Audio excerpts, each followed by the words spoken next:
Number 10. Quicksilver. In the Marvel Cinematic Universe, Quicksilver was introduced and killed off in the same movie. In Age of Ultron, we meet Pietro and his sister Wanda, who received their powers through experimentation. While Quicksilver is a mainstay in the comics and fairly well known, and is also a popular character, often considered one of the fastest former mutants around, though maybe not quite as fast as Northstar, his long time standing as Wanda's sassy twin brother did not protect him in the MCU. Quicksilver was taken out by a hail of bullets that he couldn't run fast enough to stop. Instead of allowing the bullets to hit their targets, which would have been the very mortal Hawkeye and an innocent Sokovian child, he instead sacrificed himself and died. This is why the Avengers need a healer in their party, I'm just saying. Number 9. Bucky Barnes. But this time we are talking about Bucky Barnes as Captain America. Bucky was currently standing in as Cap during the Fear Itself event, and it was during a fight with Sin, who is currently Scotty at the time, that Barnes seemed to pass away. The passing was tragic, dramatic, and unexpected. Of course, we would learn in later issues of the Fear Itself main event series that Bucky was actually saved by Nick Fury's Infinity Formula, which revived him, and as such he was not in fact dead. But he decided to keep his resurrection a secret, letting everyone else believe he was dead, going underground for a time and returning once more to his Winter Soldier mantle. At least he had Black Widow to keep him company. Number 8. Hank Pym. While we all expected that Ultron would be the downfall of Hank, as the AI was likely one of his biggest mistakes and probably one of his biggest regrets, we were still caught off guard when we realized the Hank Pym we'd known had ceased to exist after merging with Ultron. Originally during the Rage of Ultron story, when these two merged, it was thought that Hank still existed within the being known as Ultron Pym's consciousness. This was also after he'd just returned. Hank had actually been believed dead in a previous event when facing the enemy known as the Beyonders, but it seemed Hank returned only to die again while facing Ultron, dying the moment he was forced to merge with his creation. What's even more surprising is he hasn't been seen since, and it's been like 5 years, so there's a good chance that this death could remain permanent. Number 7. Green Arrow. During the CW-verse Infinite Crisis event, Green Arrow died sooner than expected, shocking fans. Fans of the Arrowverse likely expected the death would be coming at them, as it had been foreshadowed previously, but what they didn't expect was that Oliver Queen, played by Stephen Amell, would die so soon into the event. He died within the first part of the event, shocking many. The fact that the death came as a surprise was just what the network wanted. Fans expected Oliver Queen to die, they reasoned, so why not catch them off guard with their timing? And so they did just that. I mean, it was also just shocking in general that they decided to kill off and end the show that started the CW/DC verse, the Arrowverse, which is still going on and is still often referred to as the Arrowverse,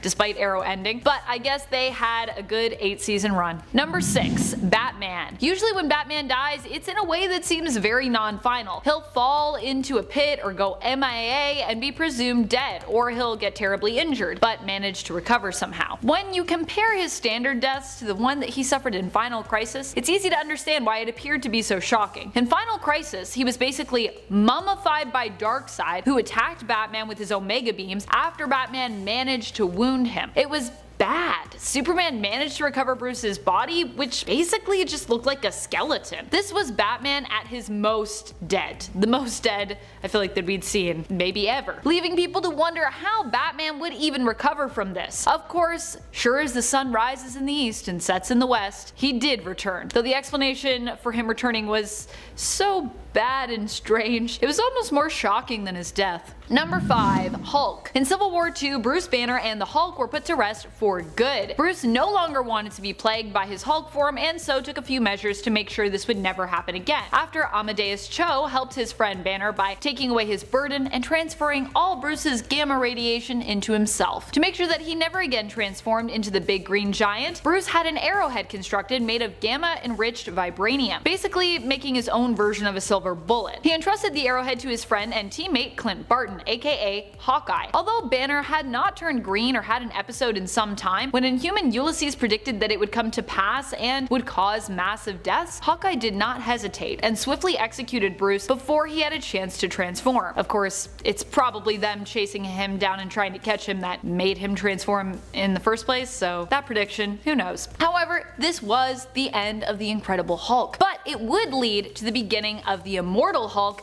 that everyone has come to love. Number 4. Kitty Pryde. Captain Kate, as she currently prefers to be called, or I guess I should say preferred, recently had a very shocking end to her character. What's more, although all mutants can pretty much return whenever needed due to the Five merging their powers to resurrect any fallen mutant, Captain Kate has not even been able to set foot on Krakoa, which for some reason doesn't seem to recognize her as a mutant, cutting her off from her friends. During Marauders, Kate was betrayed by none other than Sebastian Shaw, and it was revealed that, like the Portals, Kate was unable to phase through Krakoan plant life, leaving her and Lockheed swimming with the fishes, Kate appearing to drown while tangled up in Krakoan roots, and leaving fans wondering when or if they'd ever see her return.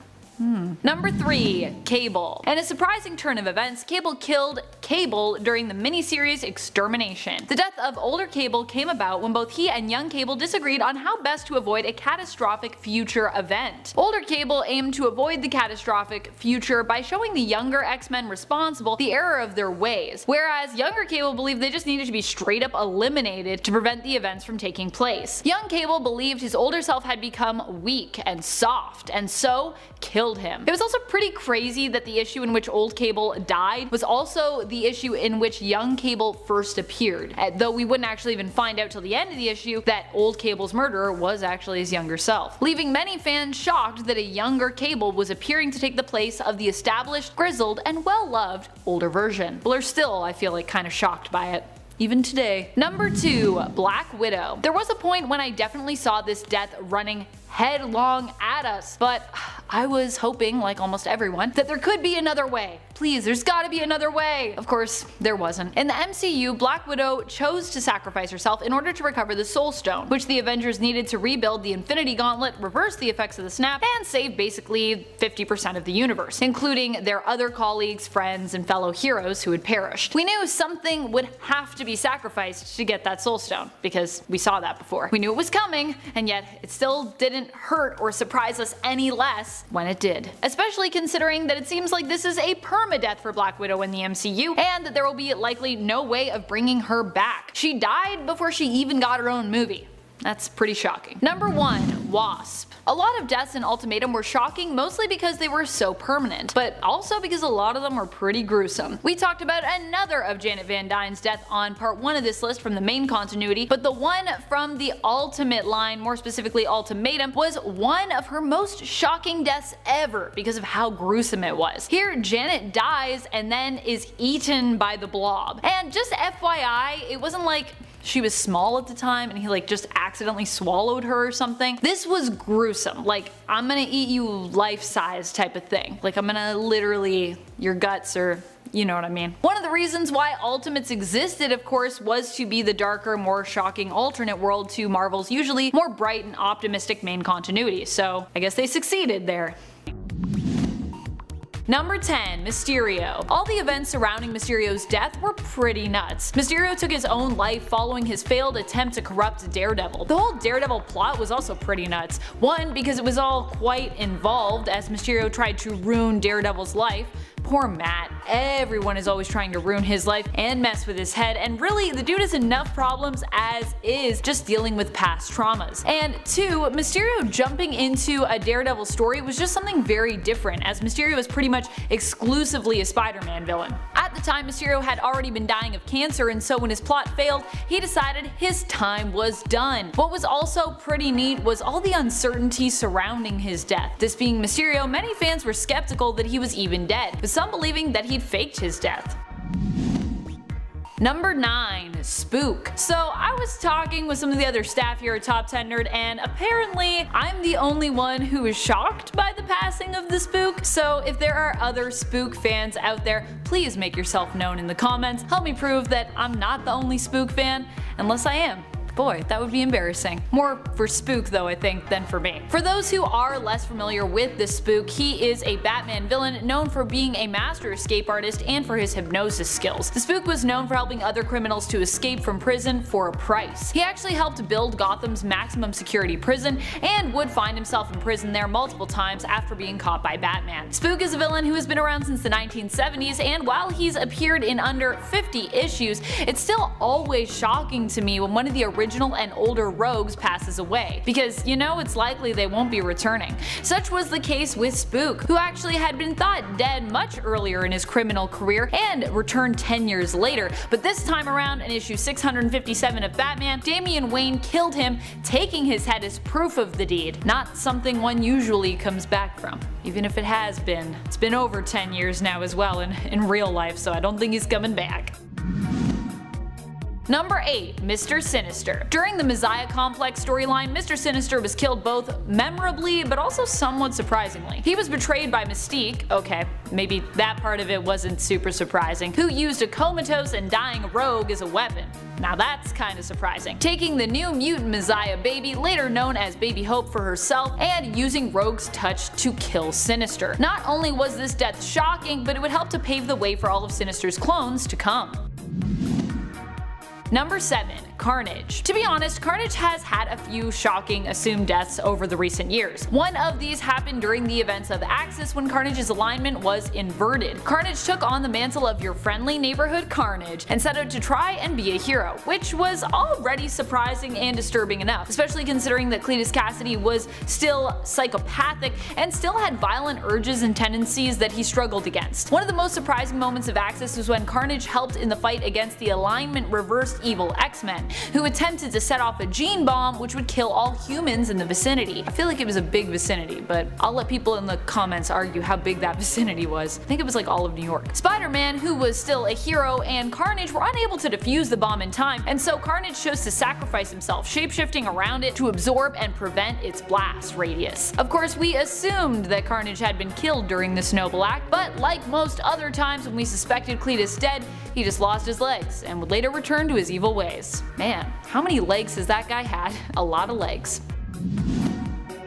Number 6. Black Mask. Black Mask had crossed paths with Catwoman before, and he had even tortured her sister Maggie, but he likely never expected Selina to kill him because, well, she thought of herself a hero usually. However, the next time he moved to threaten her, kidnapping and torturing Slam Bradley, a Gotham detective and sometimes ally of Catwoman's, he realized he messed with Selina at the wrong time. The Black Mask ended up taking on Catwoman directly, thinking he had her cornered while he threatened pretty much everyone she loved. Of course, Black Mask was unaware that Catwoman was currently questioning her own alignment, having just discovered that she had been manipulated into becoming a hero by Zatanna. He was as surprised as we were when Catwoman decided to shoot him right in the head, killing him. She was like, am I a hero, am I a villain? Maybe I'm both. You can be both, I think. I think that's a thing. It's called an anti-hero.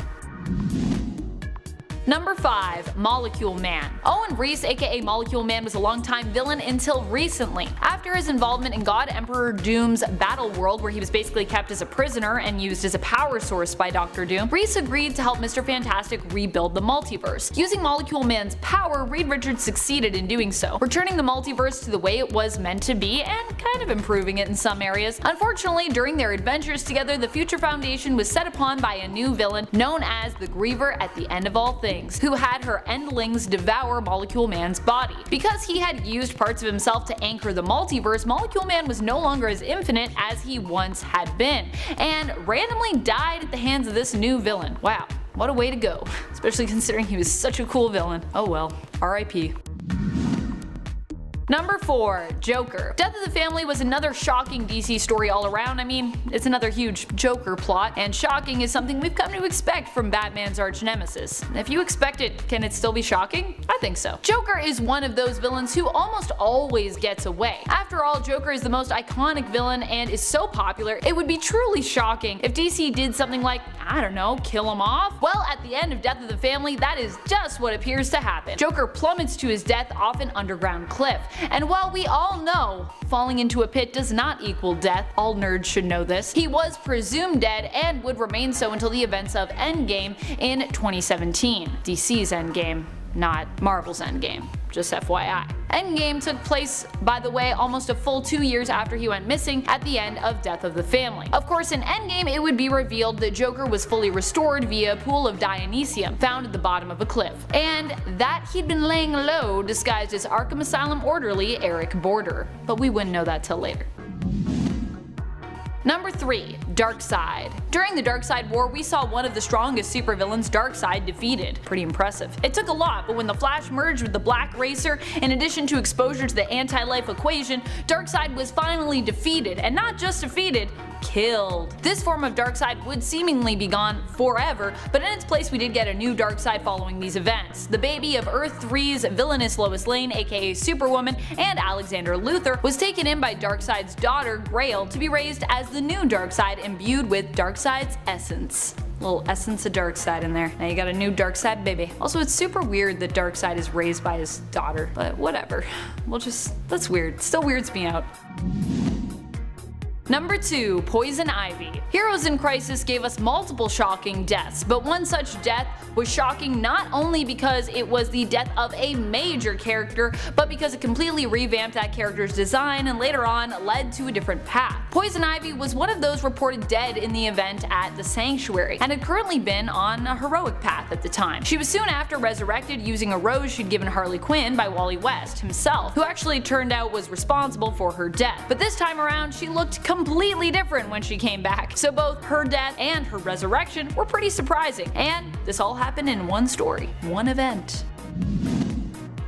Number 1. Thanos. Recently, Thanos was killed off randomly in issue 6 of the 2019 Guardians of the Galaxy series. Of course, with Thanos, we know that no death will likely ever be finite for the big guy. But still, the fact that his death wasn't part of some massive event was pretty surprising and shocking. Like, if you weren't reading Guardians of the Galaxy, you might even have not known that this happened. Of course, his final death came hot on the heels of what we thought was already his final death. Gamora had killed him previously in Thanos Legacy issue number 1, even going so far as to behead the Mad Titan, but his lady love at the time, Hela, working with the Black Order, sought to resurrect Thanos. Yeah, Hela and Thanos' relationship is kind of random and sort of emerged from a villainous working relationship originally, though I guess it also makes sense somewhat as Hela is the Asgardian goddess of death, and that's usually something, Thanos is into. It's all about death. Thanos was resurrected, but the process was interrupted, meaning that not all of Thanos' mind had returned to him. In the end, Hela and Thanos ended up sucked into a black hole, so it's also likely that we could see them both again somewhere in the near future, but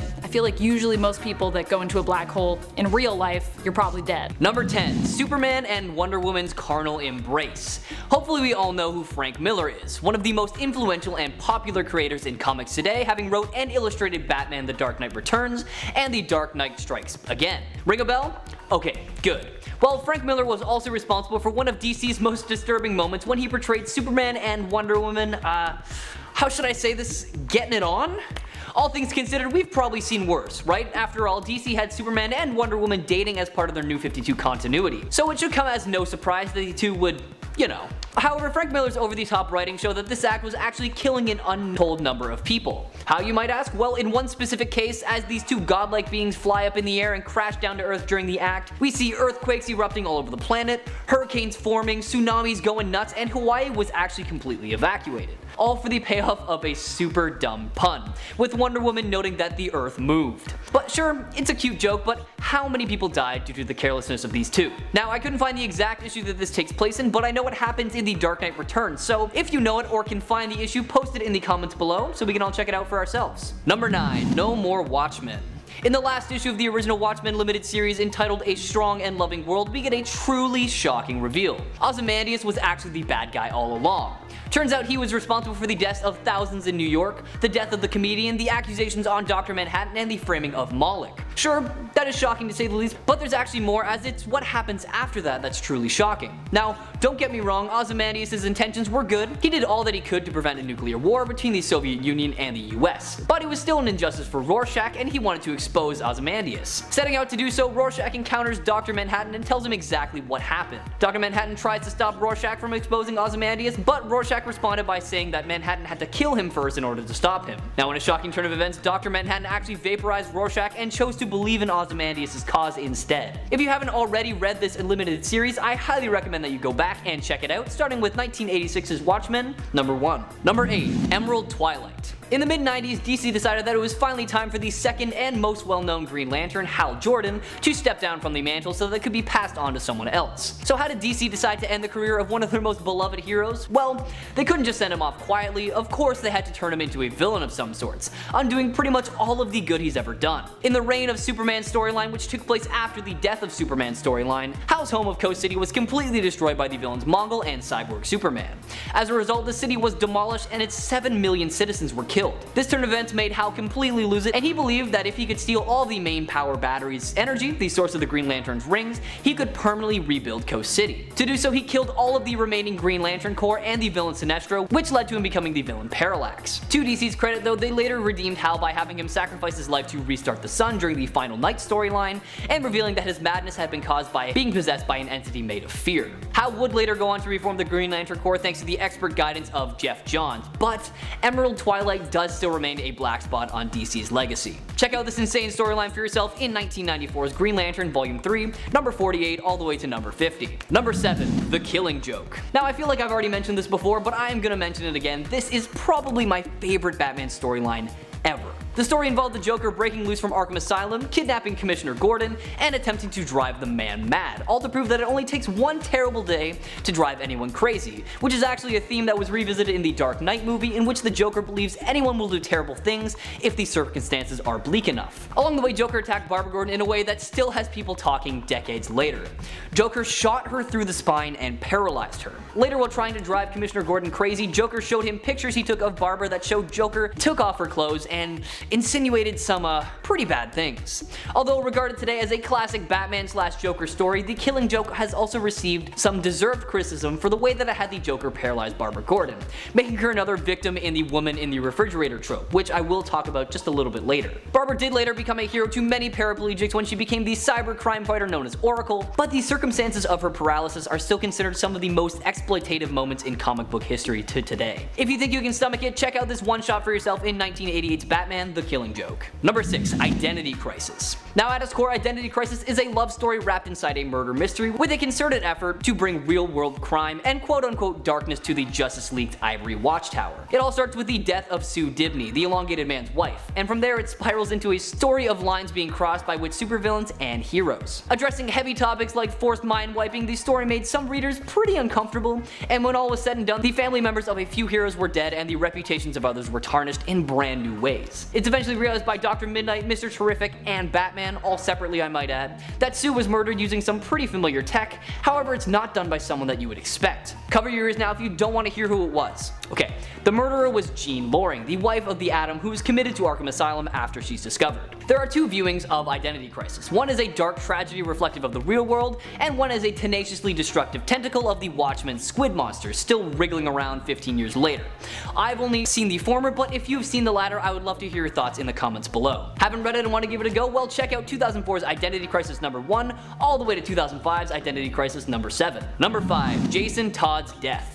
The death of Jason Todd was so surprising that it not only shocked readers, it shocked DC themselves.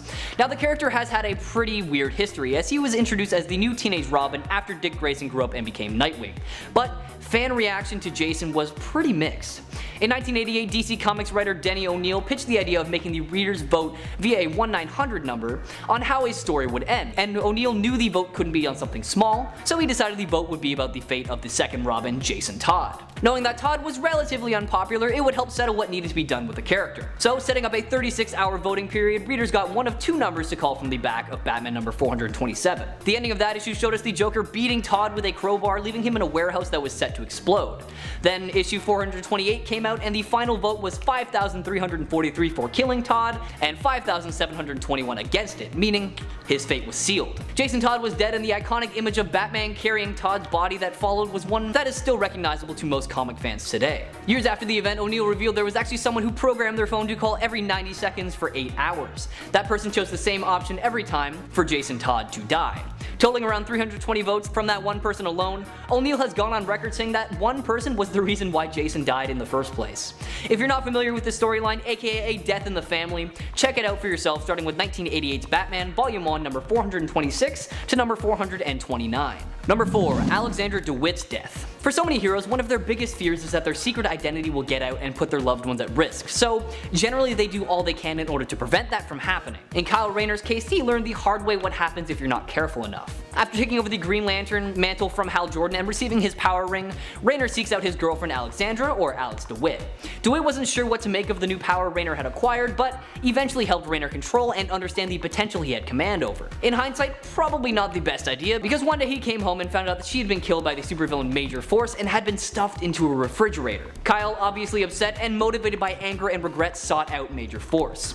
Kyle almost killed Major Force before his ring runs out of power, and then Major Force takes over the fight until his quote-unquote green rock that powers the power rings turns into a lantern battery and charges Rayner's ring. Rayner finally subdues Major Force, but when he begins to interrogate Major Force over why he was there and why he killed DeWitt, the police arrive and try to take Rayner away. Rayner obviously flees and runs into Alan Scott, who tries to console him over his loss. DC writer Gail Simone, now a legend in her own right, was horrified that the company had consented to kill a female character in such a gruesome way, merely to motivate the male protagonist. She coined the term "women in refrigerators" for any time women in comics were killed, seriously injured, violated, or depowered merely to motivate male heroes, and she published a long list of such cases. Check out her death for yourself in 1994's Green Lantern Volume 3, number 55. Number 3. Death of Superman. In 1992, in response to not being able to do their original story, which was to have Lois Lane and Clark get married, due to conflicts with the then upcoming Lois and Clark The New Adventures of Superman, the writers of the Superman titles just decided to straight up kill him instead. The way they pulled this off was to introduce a new character, an almost unthinkable monster whose only purpose was to destroy things.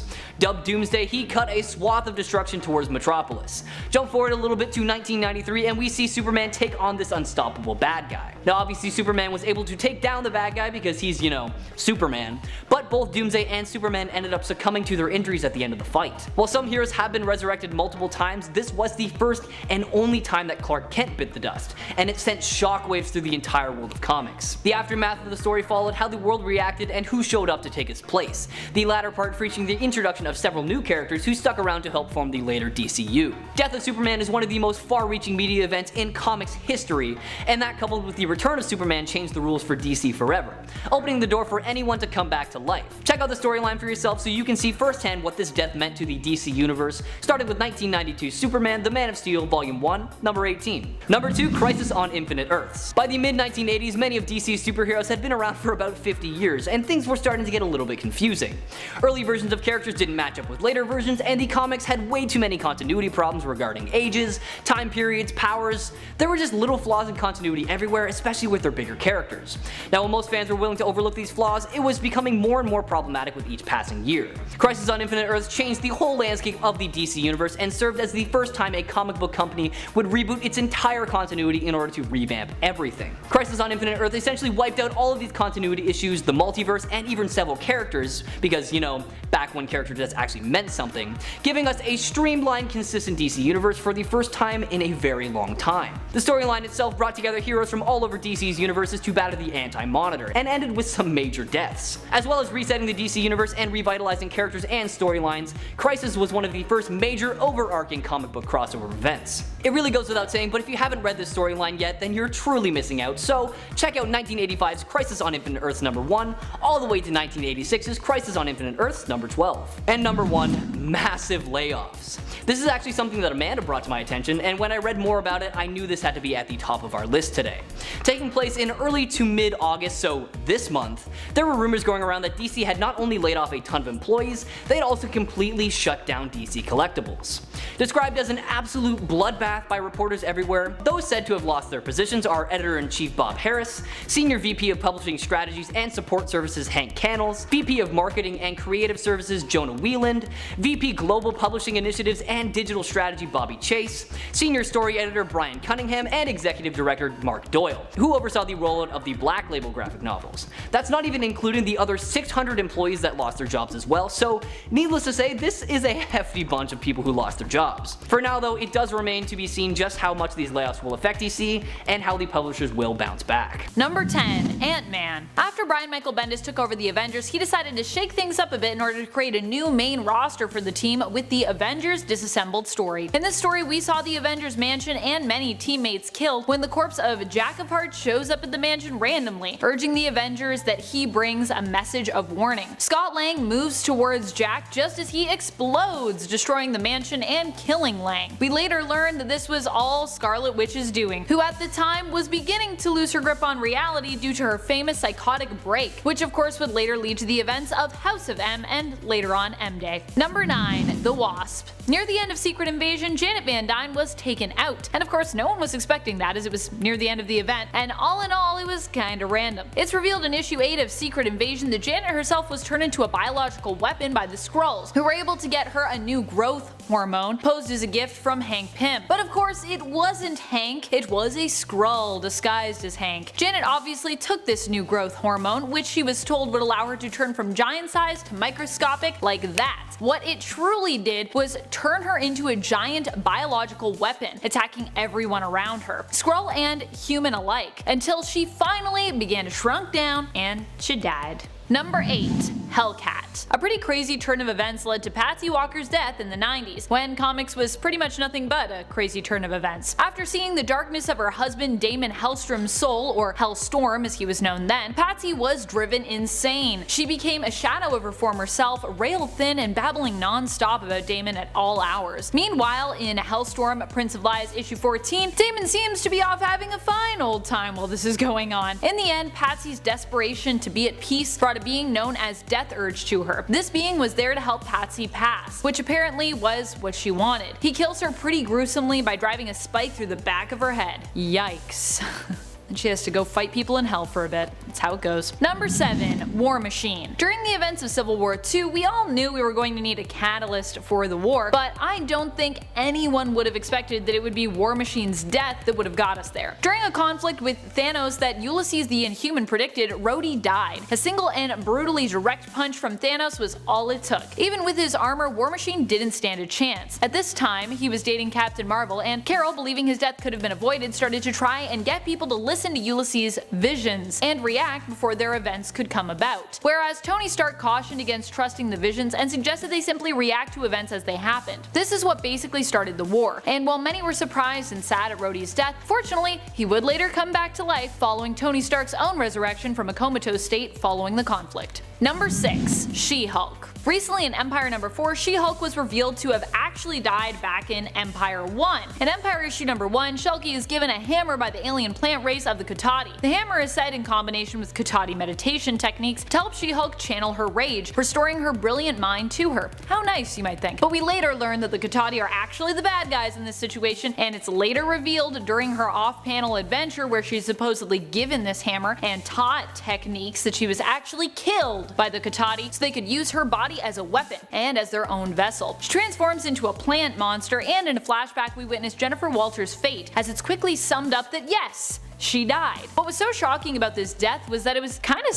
just skipped right over. We learn of the death and then it's kinda on to the next thing. Like, it's no big deal. Making you wonder if you really read what you just think you read. But yeah, you definitely did.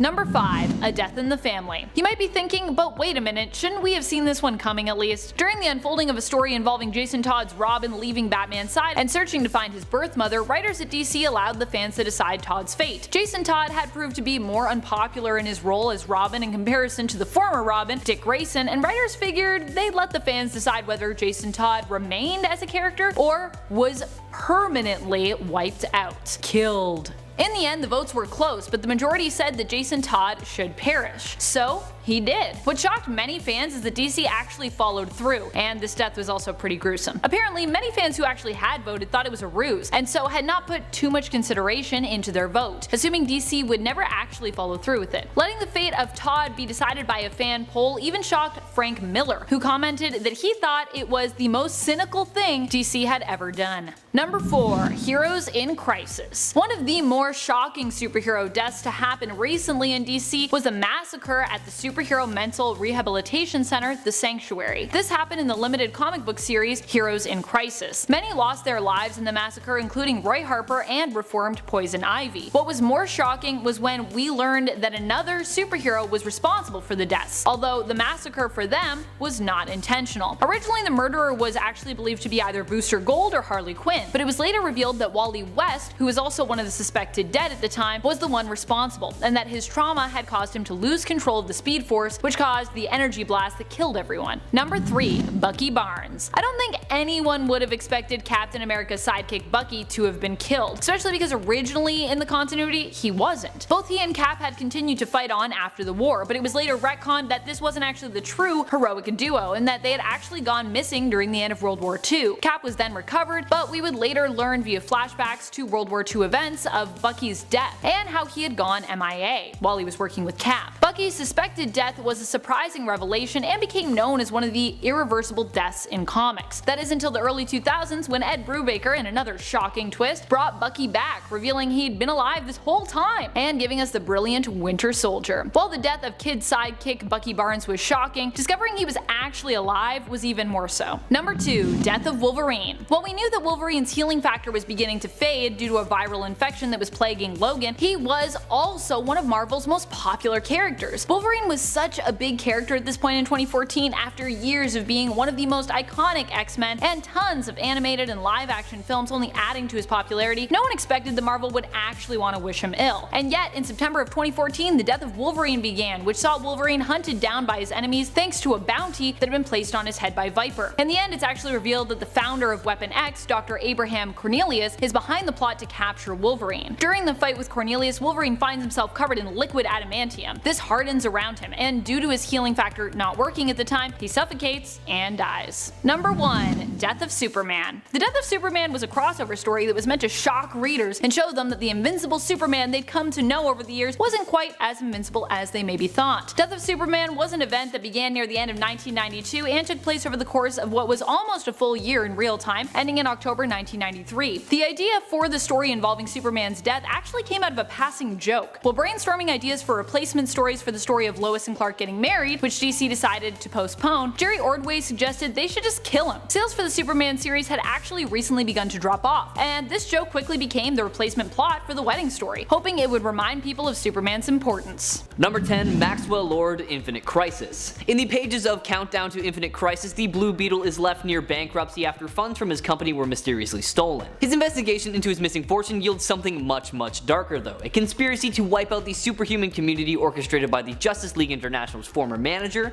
Maxwell Lord. Now, he had enjoyed his influence over the Justice League and the formation of the Justice League International in the wake of Crisis on Infinite Earths. He was a wealthy and powerful businessman and claimed to have learned nobility and compassion from his late father, Maxwell Lord III. All of this pointed to him as a very genuine figure out to help keep Earth safe, but I guess we were wrong. During the Invasion saga, Lord acquires the superpower of mind control, and things only get worse from there. The build up to Infinite Crisis saw many shocking events occur in the DC universe, including Lord's brutal murder of Ted Kord, aka Blue Beetle II. Lord's betrayal continued to damage the League throughout Infinite Crisis, with Lord stealing Batman's metahuman satellite to hunt down every superhuman on Earth with an army of cyborgs at his disposal. Wonder Woman straight up just murders him though after he mind controls Superman into assaulting his fellow Leaguers. As a last laugh after death, footage of Wonder Woman snapping his neck leaks worldwide, causing her to be alienated from the rest of the League. Number 9. Flash Out of Time and End of the Road. In a possible future, this iteration of the Flash is a much darker Barry Allen with 20 years in the future. This future Flash first appears in the Flash Annual Volume 4 Number 3 as a broken man. Reeling from the death of a close friend and fellow speedster Wally West, future Flash travels backwards through time on a crusade to murder all of the former enemies he deems responsible for West's death, hoping to somehow change the future. His actions only widen a tear in the Speed Force, however, and the once hero ultimately decides to use a present-day Barry Allen's energy to seal the rift. Rift. Proving his superiority in a one-on-one battle against the present-day Barry, the pair are soon interrupted by the arrival of Wally West himself. Able to take on both speeches at once, Future Flash's actions caused the one thing he began his quest to stop: the death of Wally West. Barry killed numerous rogues along the way before learning the error of his ways with help from his past girlfriend Patty Spivot, and eventually gave his life to save the present-day Barry Allens. Number 8. Gambit Mutant Massacre. Deciding if Gambit deserves a spot on this list today was a bit tough because although he is a member of the X-Men, he's a notorious thief with a reputation for stealing the most impossible of objects, not to mention all of, the other terrible stuff that he's done. Amanda, however, was able to convince me that he is still technically a hero, and that's why he's showing up here today. Although he wasn't technically a member of the team quite yet, I'm still counting his actions that led to the Mutant Massacre event as a betrayal towards the X-Men. Gambit aided the evil Mr. Sinister in his plans in exchange for having a piece of his brain removed to allow him to have better control over his powers. Gambit formed the Marauders, a group of superpowered mercenaries, and led them to the Morlock tunnels, resulting in the event Mutant Massacre. Gambit's sins were finally aired out though in the early 2000s, and all of it seems to be somewhat forgiven, but that being said, I still feel it's worth remembering that Gambit's first canonical act was betraying the X-Men. Number 7. Cyclops Avengers vs. X-Men. First of all, I have to get this out of the way. Man, do I love talking about the Avengers vs. X-Men storyline. The Phoenix Force is heading towards Earth, and the Avengers, obviously fearing the almighty entity, made Iron Man and Giant Man prepare a disruptor weapon to kill the Phoenix Force. Instead of killing it though, the blast alters the entity and divides it into 5 fragments that forcefully bond with 5 X-Men: Namor, Magic, Colossus, Emma Frost, and of course, their leader Cyclops. While the heroes tried to use this awesome power gallantly and responsibly, they ended up leaving quite a bit of damage behind them. Possessed by the Phoenix, Cyclops killed Professor Xavier and led many attacks against humans and mutants alike. Afterwards, he did adopt a more of a revolutionary attitude, leading a rebellious team of X-Men and coming into conflict with other superheroes and his former friend Wolverine on more than one occasion. Because of all this, Cyclops was briefly viewed as a martyr, believed to have been killed by Black Bolt in Death of X before it was revealed he had just succumbed to Mpox just days before. Number 6. Aquaman Throne of Atlantis. Aquaman has always been a bit torn, being a hero from 2 worlds and all. While he was Atlantean royalty, his primary concern is always the fate of his world's oceans. However, he still has this sense of responsibility towards the surface world of his father, and this really came to play in the Throne of Atlantis storyline. Aquaman finds himself at a crossroads with his brother's determination to start a war between Atlantis and the surface after malfunctioning Navy missiles hit Atlantis. He realizes, much to the surprise of his teammates, that the Atlanteans were utilizing a strategy he had devised in case the 2 powers ever went to war. Despite his close relationship with his fellow heroes, he refused to stand with the Justice League against the Atlanteans and ultimately staged a brutal offense against the Justice League in the battles that followed, forsaking his old team for his homeland. To add even more insult to injury, the League eventually discovered that Aquaman's longtime pal Nuidas Vulko was behind the whole thing. He orchestrated for Atlantis to be bombed specifically to incite a war. Now, what was the end goal, you might ask? It was for the League to defeat Ocean Master, which would then lead to the reinstatement of Arthur as their king.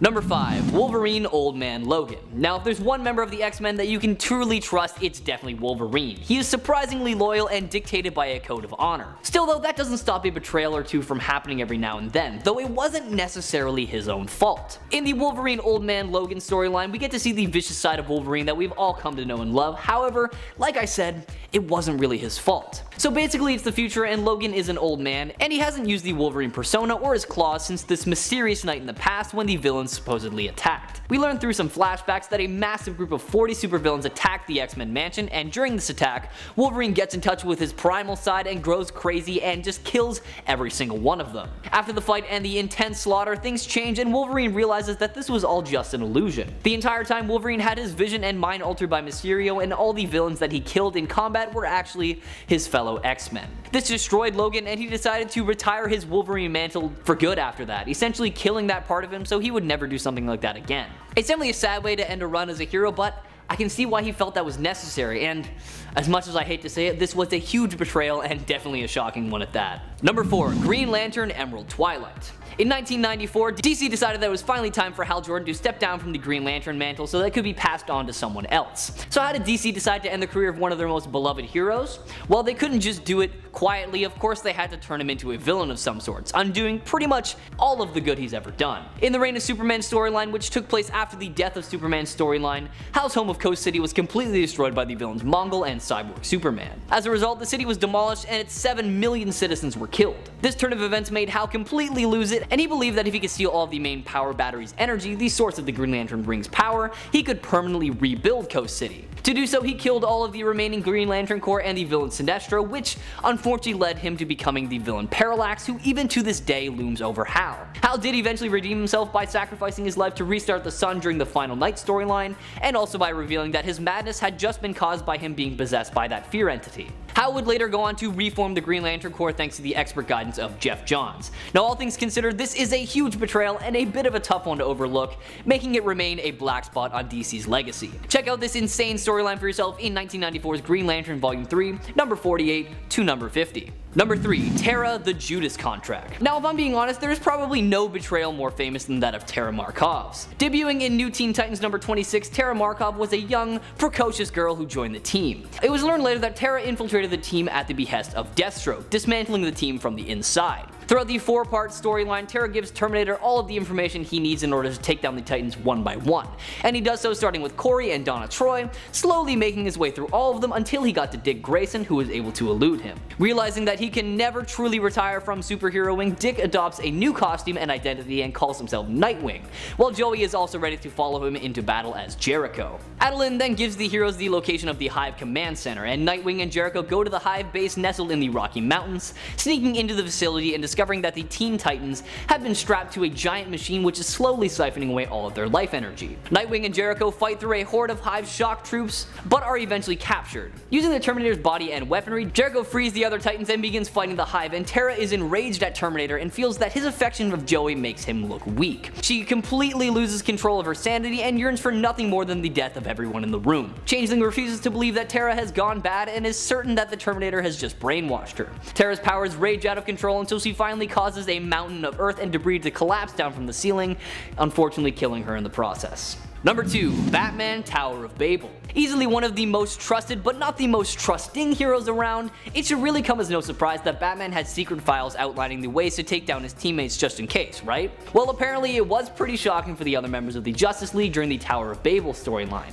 It's an insane level of preparation, like Batman prepared for some truly brutal plans, including blinding Green Lantern and turning Superman's skin invisible so that he'd go insane from yellow sun overexposure. It was revealed in JLA Tower of Babel that these files were stolen by Ra's al Ghul and used to orchestrate a debilitatingly effective attack on the individual members of the JLA. When Batman comes clean with how the villain was able to pinpoint their various weaknesses, half of his teammates vote for him to be booted out of the group. However, he ends up leaving on his own accord, but his friendship with the other members was deeply damaged, and even to this day it remains a bit of a problem. Even in the New 52 universe, such plans still existed and Batman came clean about it, but thankfully this time Superman was able to convince the League not to hold it against him. Number 1. Captain America Secret Empire. I feel like we all knew this one was coming, like, come on, this was definitely the most shocking betrayal in recent comic history.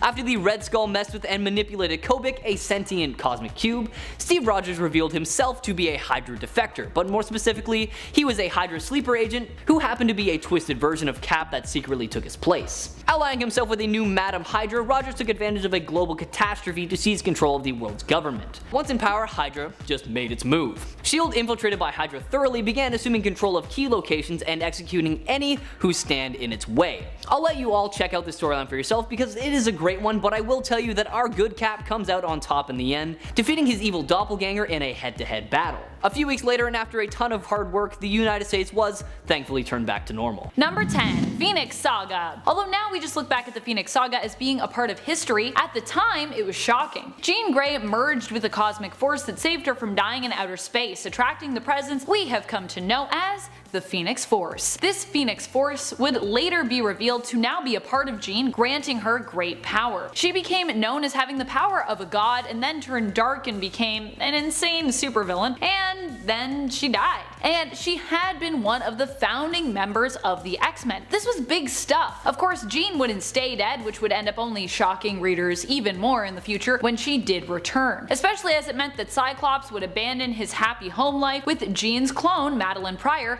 who he had married and kinda also had a child with. Bad Scott Summers, bad Scott. Number 9. Death of Hulk. The difference between Jean's death during the Dark Phoenix saga and that of Hulk's death during Civil War II is one felt at least like it was kinda coming from somewhere. We all knew that Bruce Banner at the time had been working to cure himself of his Hulk transformation. Amadeus Cho had ended up even trying to help his friend by trying to remove the gamma radiation from Bruce and take it into himself, turning him into the totally awesome Hulk, a more emotionally balanced version of the hero. Bruce Banner even gave Hawkeye a special Hulk killing arrow in case he ever began to transform once more, and instructed that Hawkeye should kill him should that come to pass. However, we don't really learn about this until after Hawkeye has done the deed. Instead, a tense argument with Bruce is interrupted by his swift death. Of course, Bruce Banner and his Hulk would be back, but at the moment he died, readers were likely thinking, wait, did I just read that right? Did Bruce's companion and friend Clint Barton just kill him? And yes, he did.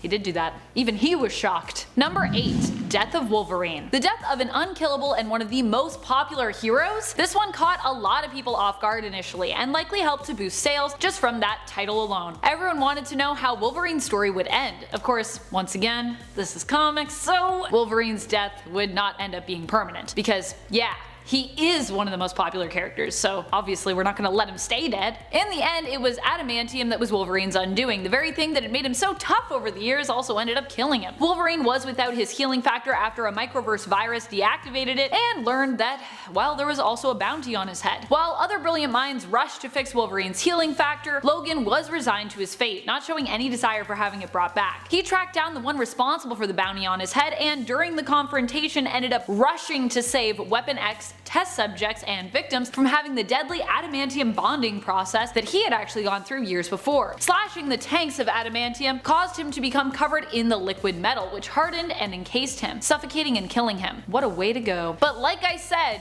he would return. And with random burning hot claws to boot. Never forget that he has hot claws, though they never really come up. Number 7. Nick Fury becomes a Watcher. Basically, the story here is that the villain known as Orb, working with a few other villains, was jealous of Uatu the Watcher and decided to shoot him and steal his eye so that he could have the power of a Watcher. However, when Nick Fury found out about this tragedy, he immediately went to investigate, as he did not know who was behind the ordeal. The Watcher actually refused to tell Fury what he knew, as it was not really his role to do so, only to watch and observe, not to interfere, even when he himself had been interfered with. That is some respect right there. He's like, this is my job, that's it, even if I'm kind of bleeding and maybe dying. Because of this, Fury felt he had no choice and killed the Watcher and stole his other eye, which contained Uatu's memories, in order to try to figure out who was responsible for the previous theft and for attacking Uatu. Eventually, Fury managed to get the confession he sought and discovered the Orb was responsible. One of the other villains the Orb had been with at the time, Dr. Midas, returned to the Watcher's citadel in order to absorb even more power from Uatu's corpse. Fury overloaded him using the power of the eye that was in his possession. This resulted in an explosion that seemingly killed both Midas and Fury, but in the end, it was discovered that Fury had survived. As punishment for his sins, because all of this took place in the original Sin story, the Watchers turned him into Uatu's replacement, forcing him to be the chained observer of Earth known as the Unseen. Number 6. Civil War. Not the second one though, that one was much less of a shock, I think. But the first Civil War got people excited while also amazing them when it first came out. Captain America and Iron Man had always kind of been at odds, but they were also friends and colleagues who had worked side by side for years as part of the Avengers. The notion that these two would be declaring all-out war on the other was pretty huge, especially when it came to the politics of what was going on, where Stark was advocating for his Superhuman Registration Act, or the Superhuman Registration Act. Kinda became his later though. Which would demand more accountability for heroes and would basically make them all government agents. Iron Man believed this could help to prevent potential casualties during world-threatening situations and events. Cap, however, did not believe that superhumans needed to be restricted and stood for freedom of superhumans. In the end, Captain America looked at the damage the war had caused and decided to surrender, but was seemingly assassinated by a time-traveling bullet on his way to prison, which ends the war. I could explain more about the time-traveling bullet, but that would be a whole other video, really. Number 5. Death of the Ultimate Universe. So we all kinda saw this one coming, but it was still shocking. While the Ultimate Alternate Universe of Earth 1610 was one that had a lot of weird problem areas, it also gave us a lot of great and inventive takes on characters and some really cool moments. So despite the fact fact that it had kind of been run into the ground, many fans were still left flabbergasted when the line was cancelled after years of existing and being considered relatively successful. Sure, we still gotta keep some of our favorite characters from 1610 like Miles Morales and the villainous Reed Richards known as the Maker, but it was still shocking to know that almost everything and everyone else from that universe was gone forever. Even heartbreaking for some. R.I.P. Ultimates. You live on in our dreams. Number 4. Spider-Woman revealed as Skrull Queen. Skrulls have been a known shape-shifting race in the comics since they were first introduced in Fantastic Four issue 2 in the 1960s, but that doesn't mean that their almost completely secret invasion of Earth didn't shock and surprise us. Secret Invasion was an event that made everyone question everything they knew. No one was to be trusted because you didn't know if who you were talking to or even thought you had known for years could secretly have been a Skrull. Needless to say, when it was finally revealed the Skrull Queen had actually been hiding disguised as accomplished Avenger and sometimes detective Jessica Drew, aka Spider-Woman, people were shocked. Even more surprising was the fact that Norman Osborn, of all people, was the one to take her out. Number 3. Gwen Stacy and Norman Osborn's ship. During the Sins Past story, it was revealed that Gwen Stacy had a secret and kinda creepy relationship with Norman Osborn. And that this relationship resulted in the birth of 2 twins. Osborn had sent Stacy to Paris to birth the 2 twins, and this all happened before, I believe, her relationship with Peter. After her death, the existence of her and Osborn's children remained unknown to Peter, but Osborn convinced the twins, whom he raised in secret, that Spider-Man was both their father and also responsible for their mother's death, turning them into his own minions and goblins. This whole story is pretty shocking and is very icky. Number 2. Captain America becomes Hydra Supreme. The Cosmic Cube became a sentient entity resembling a little girl known as Kobik. S.H.I.E.L.D. had hoped to use the shards that created her form to manipulate reality as they saw fit. Unfortunately, this plan did not work out for them. Red Skull managed to influence the girl into warping reality to turn Captain America into a long-time Hydra sleeper agent. And so we got the shocking story where it was revealed that all this time Cap had been working for the evil organization of Hydra. That one panel where Cap says "Hail Hydra"? Yeah, that was a real thing that happened. Cap would actually succeed in infiltrating and conquering the United States government, becoming the reigning Hydra Supreme, but would later be defeated by main continuity Captain America, who still lived within the Cosmic Cube. This version of Cap would return and defeat his alternate evil self. Whew. Thank goodness. Number 1. Miss Marvel's surprise pregnancy. I wish this was a shocking moment that I could forget, and yet I cannot. And I cannot also believe that someone greenlit this story. We learn in issue 197 of Avengers that Carol Danvers as Miss Marvel is pregnant. Not only that, but her pregnancy seems to be progressing along at an alarmingly quick rate. Carol is scared, but is reassured by Wanda, to whom she revealed her secret identity, that she is an Avenger, which means she has a group of friends who will stand by her no matter what. Unfortunately, what that ends up meaning is a group of friends who actually don't really seem to listen to her, celebrating the pregnancy and kind of shaming Carol somewhat for not being happier about it, despite the fact that Carol is terrified and has no earthly idea how this could have happened to her. It's later revealed that her baby, who grows up rapidly and introduces himself as Marcus, is also kind of the man who got her pregnant, or an extension of him anyways, who had to do so in order to use her body as a means of escaping limbo, but then realizes that his presence in the world is too dangerous.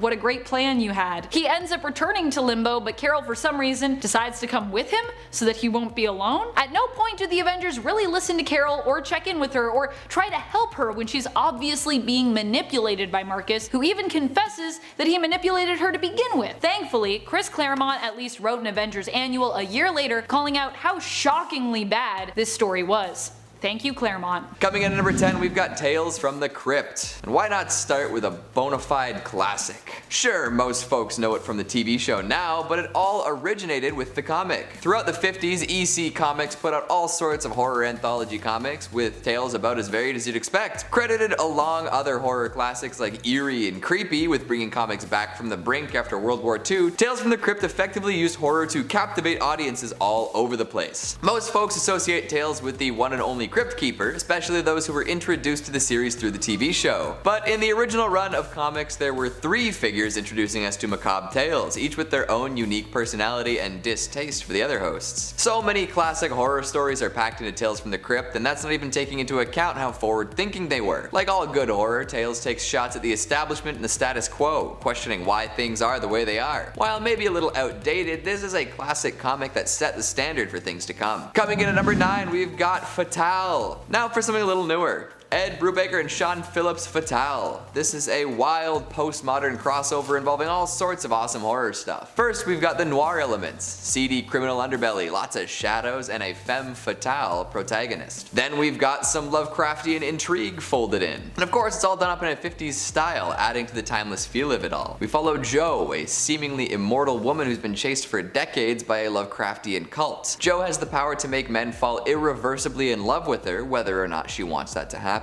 Usually the men that fall for this femme fatale also put their lives on the line for her and end up dying in terrifying and grotesque ways. It's the classic noir story told from a different angle. Femme fatale has man fall for her, feels bad, and then witnesses his demise. The eldritch themes are strong within the world of Fatale, and some of these scares are downright disturbing. The tone and feel of it is something special for sure. Check it out if you like throwbacks, film noir, or horror. It's sure to impress on all counts. Coming in at number 8, we've got Gideon Falls. Part Twin Peaks, part word of mouth creepypasta, Gideon Falls feels like something totally new and crazy. Put together by Jeff Lemire and Andrea Sorrentino, this is a horror story driven by the exploration of evil rather than gore and gristle. We meet Norton Sinclair, an amalgam of the worst parts of Lemire and Sorrentino, as he explores the urban legend of the Black Barn. This structure pops up throughout time and space in order to foretell death and destruction, madness and mayhem. Of course, that's only the first story. This continuing comic will keep going up until December with new information, but then it shall wrap up. There's plenty of catching up to do though, so get on it quick.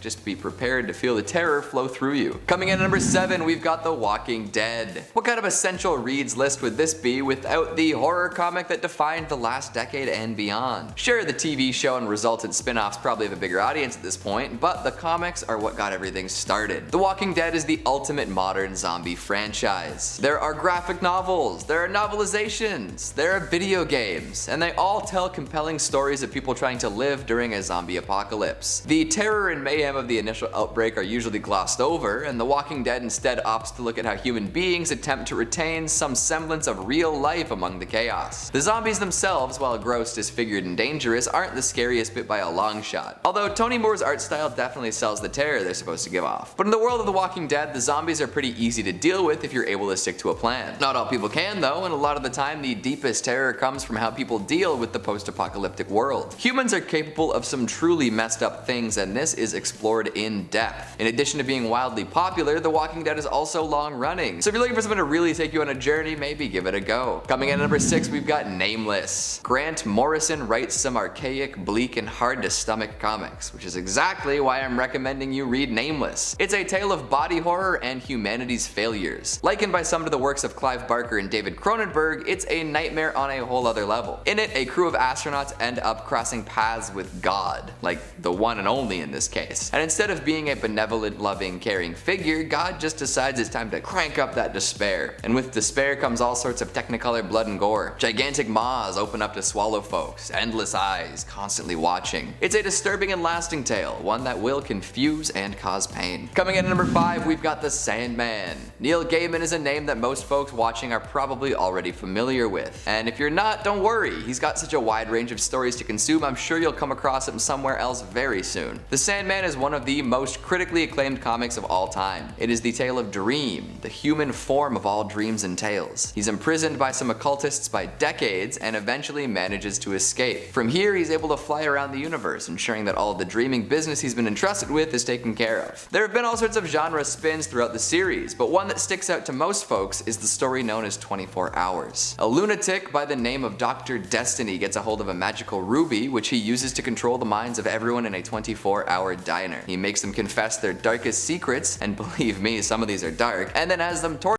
each other to death. Teeth, skewers in the eyes, and more. Gaiman likes to work with the idea of stories eventually ending in death, as every life does, and while this disturbs some readers, others appreciate it for what it is. Up to you, I suppose. Coming in at number 4, we've got Preacher, another big name. We've got Garth Ennis and Steve Dillon at the helm, putting together a fascinating and shocking tale of life, death, and often revenge. There are so many disturbing moments throughout the series, like it literally kicks off with a church chock full of people burning to the ground. All the folks inside burn too. Talk about a hot start. From there, it only gets crazier, introducing all sorts of perverted, bloodthirsty, and generally fucked up antagonists at every turn. If you got through an issue of Preacher without meeting someone that made your skin crawl, probably reading the wrong thing. Double check that cover, will ya? Coming in at number 3, we've got Lock and Key. Following the violent murder of their father, a trio of siblings ends up at the ancient family home, the Key House. The place is full of, you guessed it, keys. But these keys are special, magical things. They open up possibilities rather than doors. Some lead to other dimensions, others cause changes in the person using them. And of course, all of this leads to the discovery of a creepy mystery. It's been recently adapted into a series by Netflix, but that has some mixed reviews. So if you want the real experience, pick up the first volume and get to page turning. Coming in at number 2, we've got Alan Moore's Swamp Thing. Swamp Thing is a legendary creature with all sorts of different adaptations. Wes Craven did a Swamp Thing. Swamp Thing was brought back recently as a series. And of course, Alan Moore, comic genius, did his version of it. To most, this is the definitive version of Swamp Thing, a hulking, decomposing mass of plant and man. Swamp Thing constantly wrestles with his own humanity, or what's left of it anyways. And while there are plenty of monsters and fights and rotten pieces of flesh, the scariest moments don't come from the bombastic. They come from the realm of the psychological. You have to read it to get it. And finally, at number 1, we've got Nailbiter. Let me break this one down for you real quick. Nailbiter is a story set in Buckaroo, Oregon. The classic small town, perfect for a serial killer to run rampant. Or serial killers, in this case. 16 of the most prolific killers known to man were born in Buckaroo, and Nailbiter takes a look at the newest. Edward Warren, also known as Nailbiter, loves to look out for people with a tendency to bite their nails. Then he kidnaps them, waits for the nails to grow back, and chews their fingers until he reaches bone. Yum. This is a story about a lunatic who just keeps getting away with crimes. No ghosts, ghouls, goblins, or eldritch monstrosities. Maybe that's what makes it so scary.